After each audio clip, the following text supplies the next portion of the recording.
This 17 News at Noon podcast is brought to you by Clinica Sierra Vista. Welcome back to the 17 News at Noon podcast, where we share your news on your schedule. A head-on collision south of Bakersfield leaves 2 dead and sends 4 people, including 3 kids, to the hospital. What we know about the crash coming up. Kern High School District trustees take up the topic of transgender students and locker rooms, with dozens of people weighing in. The district's proposed solution coming up. And Dustin's Diner wrapped up last week, and today they presented their proceeds to the Bakersfield Homeless Center. Those stories and more still ahead on this Wednesday, December 29th, 2021. Well, it is good to have you with us for 17 News at Noon. I'm Chris Burton. We begin today with new details on a head-on crash in South Bakersfield overnight. 2 people were killed and 4 others were injured, including 3 children. It happened just after 10:15 p.m. on Wheeler Ridge Road and Valparaiso Avenue. According to California Highway Patrol, a 28-year-old man from San Diego was driving north when he drove directly into a Honda with 5 people from Fraser Park inside. Both of those drivers were killed. The passenger and the 3 children, ages 3, 5, and 9 in the Honda, were taken to Kern Medical with major injuries. CHP says the 5-year-old was not wearing a seatbelt. The identity of the drivers has not been released, and this crash is still under investigation, although alcohol and drugs are not believed to be factors. From our 17 follow-up file, the community gathered last night to remember a local brother and sister whose lives were cut short by a suspected drunk driver. Dozens of people lit candles on Panama Lane near South H Street yesterday. It's the same spot where 19-year-old J.J. Malone and his sister, 10-year-old Kaylee Brown, were struck and killed by a car earlier this month. The driver, 46-year-old Lisa Kaur, is suspected of being under the influence at the time of the crash.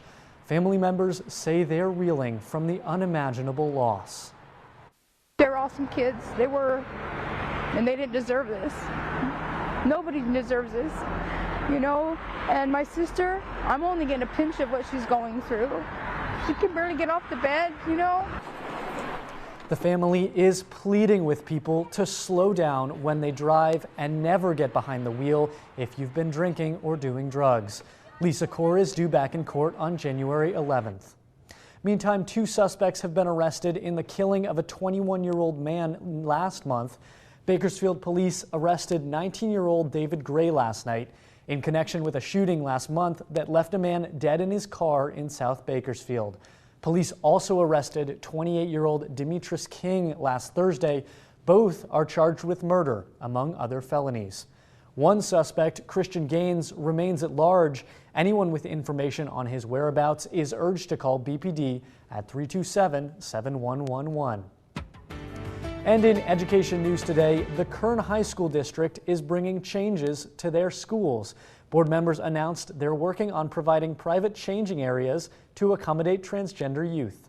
The changing areas would cost between $50,000 and $60,000 per campus and would be built in locker rooms to resemble shower stalls with either curtains or solid doors for privacy. This announcement coming after more than a dozen people spoke out in protest of transgender kids changing in the facilities they identify with. But one local student says they're too focused on themselves to want to change in front of others. Officials say changes to the locker rooms will begin sometime in the next 2 months. And in your 17 Crime Watch today, police continue to investigate a honky-tonk heist. One of the signature red, white, and blue guitars of Buck Owens was stolen from an Oildale post office, and officials are offering a $10,000 reward to help find it. The U.S. Postal Service says the post office on Minner Avenue, named for the famous country music singer, was broken into Monday night and the guitar was taken. We previously reported the guitar was donated for the display by the Owens family in 2008. Kern County Sheriff's Office officials say 2 thieves wearing hooded sweatshirts and face masks stole packages and the guitar and then left in a dark-colored SUV. Customers who frequent the post office say that this isn't the first time the location has been broken into. Anyone who knows where the Buck Owens guitar may be is asked to call the U.S. Postal Inspection Service toll-free at 877-876-2455. That number's on your screen right now. Callers can remain anonymous, and if the information provided leads to an arrest, you could be eligible for up to $10,000. Well, Dustin's Diner closed up shop last week, and today volunteers presented the Bakersfield Homeless Center with the proceeds from their holiday operations.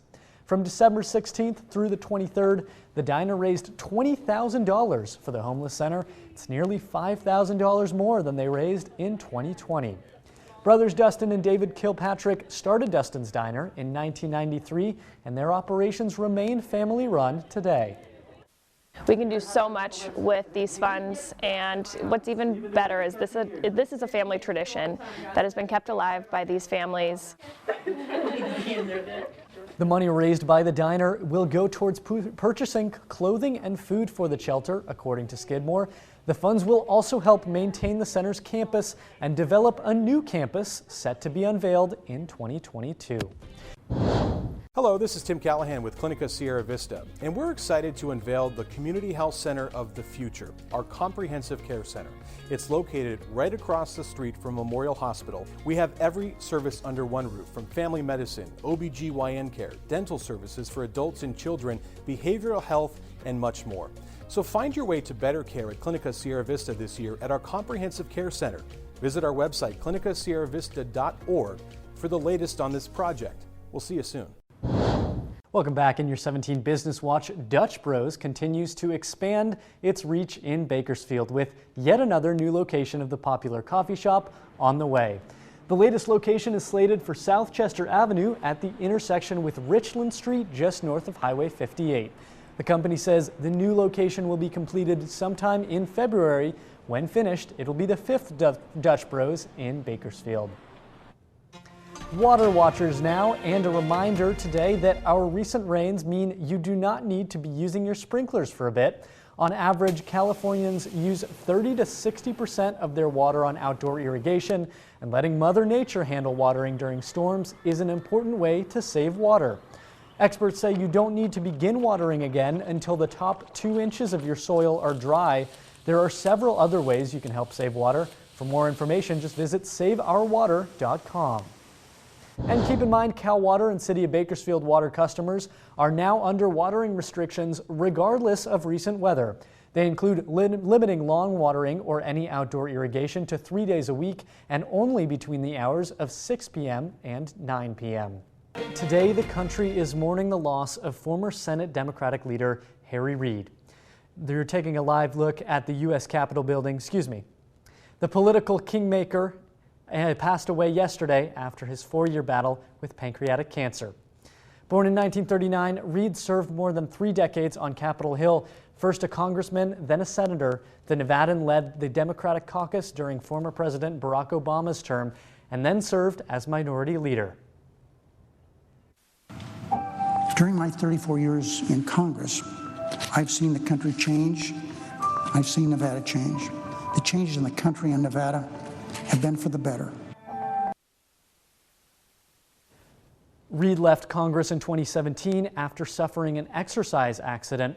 He was diagnosed with cancer in 2018 and announced in 2020 that he was in remission. Meantime, the country is also mourning legendary football coach and sports broadcaster John Madden, who died yesterday at the age of 85. Madden never played a down of pro football, but he had a profound effect on the game and the way we watch it. When he began his career, Madden was the youngest head coach in the NFL history.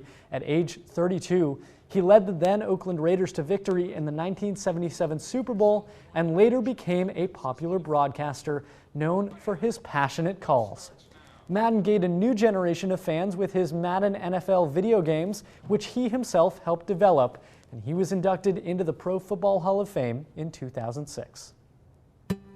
Today marks the 4th day of Kwanzaa, and a local celebration is observing the holiday this afternoon. The Dr. Martin Luther King Jr. Community Center on South Owen Street is hosting a Kwanzaa event today from 1 to 5 p.m. The holiday, celebrating African heritage and Black culture, celebrates 7 core principles over 7 days. Today's principle, Ujamaa, or cooperative economics. The 17 News at Noon podcast is a production of KGET and Nexstar Media Group. For more on all of the headlines in today's show, head to kget.com.